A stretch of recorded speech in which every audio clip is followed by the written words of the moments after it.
Selamat siang, perkenalkan saya Liling Tangke Padang, Prodi Pendidikan Pancasila dan Kewarganegaraan, Fakultas Ilmu Sosial dan Hukum, Universitas Negeri Makassar. Saya akan menelusuri tempat bersejarah di Toraja, yaitu Tugu Penghormatan Pungtiku dan Museum Pungtiku. Kali ini saya berada di Tugu Pahlawan Pungtiku. Kada di Potuo, Pantan kada di Pomate. Demikianlah salah satu falsafah hidup orang Toraja yang juga merupakan sepenggal kata atau lirik dalam lagu Pahlawan Pungtiku yang secara Arafi berarti bersatu kita teguh, bercerai kita runtuh. Pungtiku adalah pahlawan nasional kebanggaan masyarakat Toraja yang melawan penjajah Belanda. Pungtiku yang memiliki nama asli Nek Baso yang layak disebut The Hero of Toraja. Tondok Lepungan Bulan Tanah Matahari Kallo. Begitulah nama tanah kelahiran Pungtiku sebelum adanya nama Toraja. Beliau lahir di Pangala, Kecamatan Rinding Allo, Kabupaten Toraja Utara pada tahun 1846. Beliau adalah anak terakhir dari keluarga Panglima, yaitu Syambe Karaeng, penguasa Pangala saat itu, dan ibunya bernama Lebo. Perlawanannya terhadap kolonial Belanda diawali dengan rasa terusik melihat Belanda yang hendak memonopoli bisnis keluarganya di bidang kopi. Saat itu, perdagangan kopi dari Toraja menjadi primadona, di mana Datu Luwu dan para bangsawan Serendeng saling bersaing untuk mendapatkan pasokan kopi dari Toraja. Perlawanan ini kemudian meluas ke seluruh tanah Toraja. Belanda pertama kali masuk ke tanah Toraja pada tahun 1906. Tak lama setelah itu, Belanda berhasil menguasai Rantai Pao sehingga pecahlah perang di Tondon Pangala. Masih di tahun yang sama, pertempuran yang lain terjadi di Benteng Lali Londong. Namun pada akhirnya Belanda mencoba untuk bernegosiasi dengan pihak Pungtiku. Keinginan Belanda ini ditolak mentah-mentah oleh Pungtiku, hingga perang di benteng-benteng Buntua Sukado, Tondon, dan Rinding Allo tak terelakkan lagi. Pungtiku pernah berkata, ia tutolino pisar di dadian, sia pisar remate. Ia moto, randuk domai tampak belokku, sairok kopala letekku, moka nalana parenta atau mata mabusa. Pada saat itu, Pungtiku dan Belanda sempat melakukan gencatan senjata pada Oktober 1906. Selama gencatan itu, Belanda merencanakan siasat licik untuk melecuti senjata Pungtiku, di mana salah satu senjata Pungtiku yang dikenal di Toraja yaitu terik lada. Pungtiku dan kawan-kawannya masuk perangkap, sehingga mereka mengalami kekalahan. Kekalahan ini disinyalir bukan murni karena tipu daya Belanda, tetapi juga ada orang dalam yang berkhianat. Dan akhirnya pada saat itu Pungtiku gugur ditembak oleh pasukan Belanda di tepi Sungai Sa'dan di sekitar daerah Singki. Dan ada beberapa laporan bahwa pada saat itu beliau sedang mandi. Dan insiden penembakan itu terjadi pada tanggal 10 Juli 1907. Di tempat Pungtiku dieksekusi, di tempat ini didirikan sebuah monumen penghormatan berbentuk prisma yang dibentuk pada tahun 1970, yang disebut Monumen Pungtiku, yang menceritakan kisah kelahiran, perjuangan, hingga kematian pahlawan nasional ini. Dan pada era Presiden Soekarno Putri, Pungtiku ditetapkan sebagai pahlawan nasional melalui SK Presiden Republik Indonesia nomor 73/TK/2002, karena Pungtiku ikut memperjuangkan kebebasan dan kemerdekaan Indonesia. Dan melalui ketetapan tersebut, patutlah kita bersyukur bahwa kegigihan dan keberanian Pungtiku telah diakui oleh negara Republik Indonesia, tepatnya pada tanggal 6 November 2002. Demikianlah informasi yang saya dapatkan dan saya informasikan di Tugu Pahlawan Pungtiku. Sekarang kita akan lanjut ke Museum Pungtiku yang letaknya tepat di Kota Rantai Pao. Dari Tugu Pungtiku ke Museum Pungtiku dapat kita tempuh selama 5 menit dengan menggunakan alat transportasi.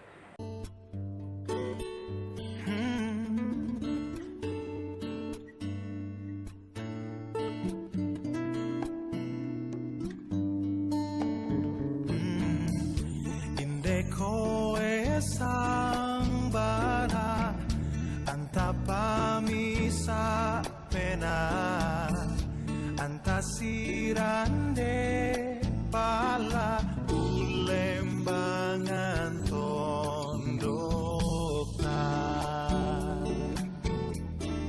lepongan bulan tondok tai susinda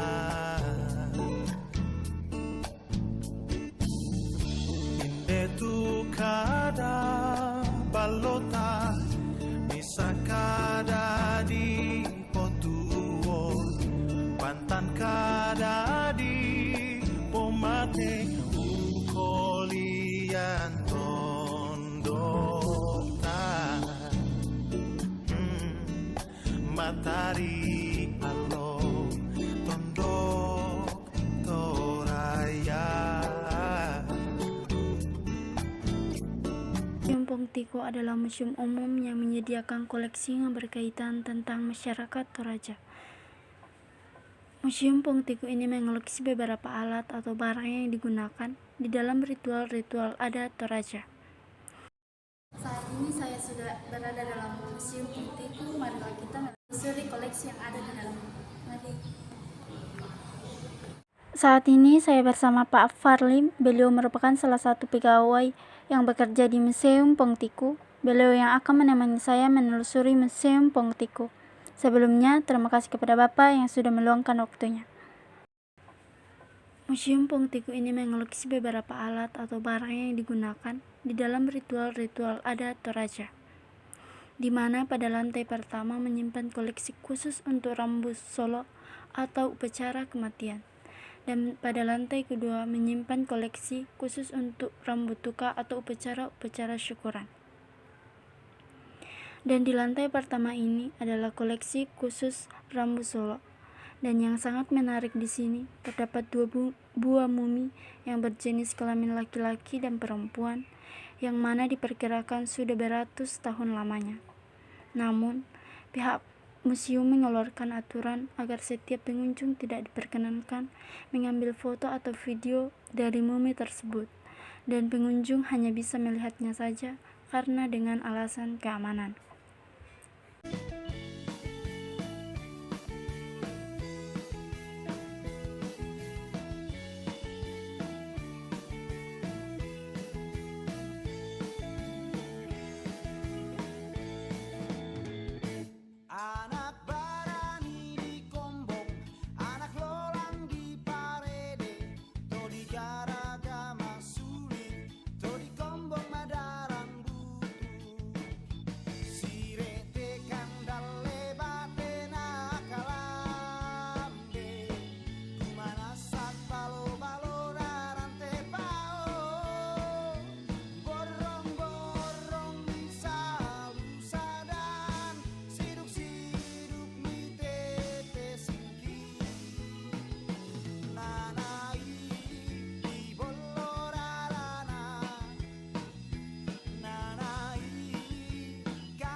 Pada lantai kedua menyimpan koleksi untuk rambu tuka atau upacara-upacara syukuran seperti acara pernikahan dan juga Mangrara Banua atau syukuran rumah adat Toraja.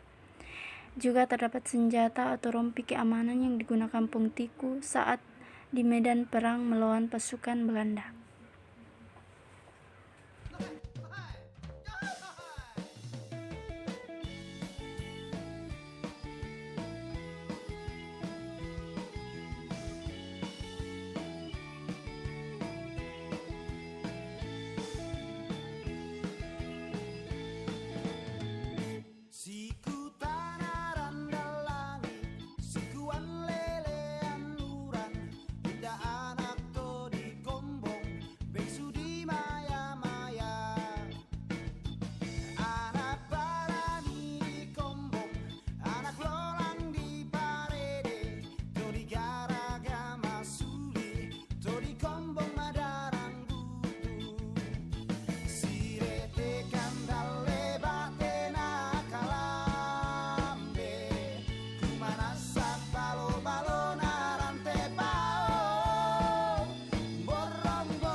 Nama Pongtiku juga diabadikan jadi nama bandara di Rantai Tayo.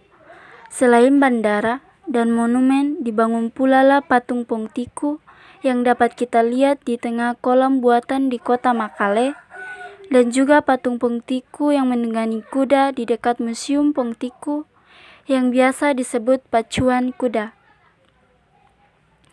Bangsa yang besar adalah bangsa yang menghargai jasa-jasa pahlawannya.